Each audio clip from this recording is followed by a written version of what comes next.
Now let's take this into another framework, the banker strategy circle. And the banker strategy circle is another acronym. It's six, BANCER. So the B is to build a community with data. So being able to go in, look at your current data set, ideal account holders. Can we go out and use that for targeted ads, for example? Can we Mhm. go out to use that for acquisition? Because we know that's where we're looking to quote unquote fish. So once we start to build this digital community, then the A is to attract with personalized offers. And once again, let's look for the low hanging fruit. Take the website. Everything, it's almost like back in the day, it was all roads lead to Rome. All roads lead back to the website now in a buying journey. So website, and even with a $15 billion, $20 billion institution I was talking to 2 weeks ago, we were doing this exact exercise, looking at their website. I said, hey, that rotating banner you have on your homepage, why do you have that?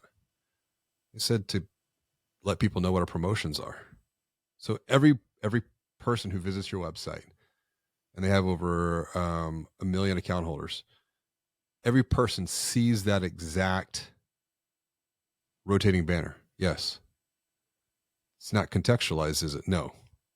So it's a billboard, one to many message. Mhm. Yes. Like, that's prime real estate right there. People coming to your website, 85 to 92% are coming to log into online banking. Okay. So why don't we take their previous data, their previous behavior, and we serve them a particular piece of content or messaging that's unique to them? Never really thought about that before. Okay. Now we're thinking about it. So that's the A, attract with personalized offers. That's unique to the contextual situation. And it could be first party data coming off of the website. It could be core data coming out of previous transactional relational experience. Then it's the N, and that's the nurture. It's to nurture the relationship with automation and content. And that's where I think we have to consider these are long, or they have the potential to be longer buying journeys, 30, 60, 90 plus days, depending upon what the product is. And when you can use automation to nurture someone through that with content that is contextual to their experience, there's a higher propensity to move them from awareness through consideration onwards into purchase. Because that then brings us to the C in the Baker strategy circle. C is to convert for loans and deposits, but the journey's not done, because then we have to expand that relationship with the E.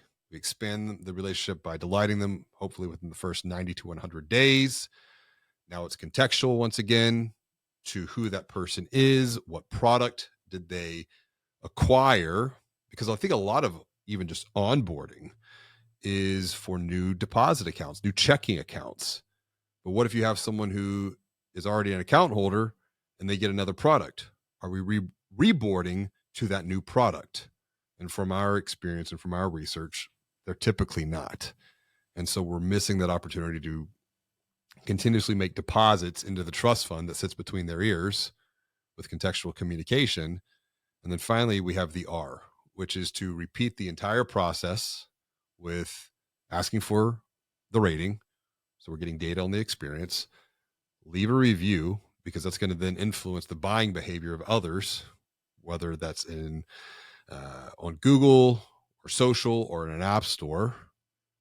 And then really the most influential piece of a buying journey is the referral. Ask for referrals.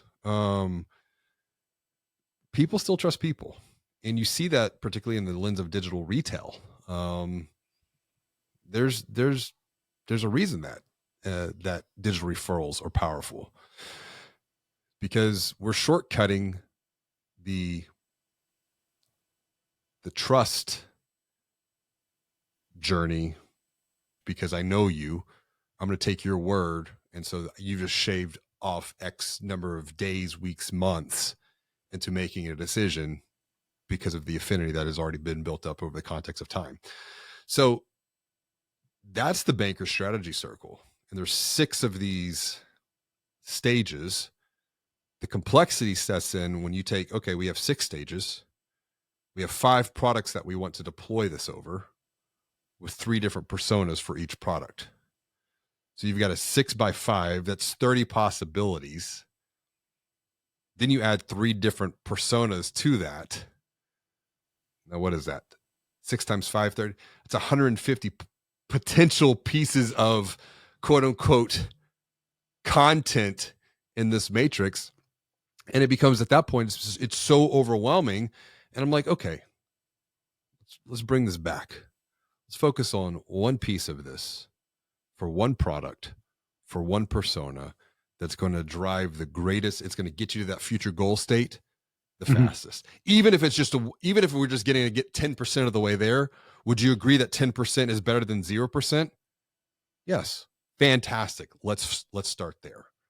And a lot of that in reality is going to be more at the top of the funnel around that conversion stage, because that's where we see the biggest loss. Because who cares if you're going out and getting more traffic to your website if 60 to 85% of people who apply to begin with in the first place are abandoning the application? It's like you're going to go spend more money to lose more opportunity. And then they're like, well, why don't we start at the bottom? Why don't we start with expanding the relationship? Where are those people going to go when they're ready to apply? Go back to the website.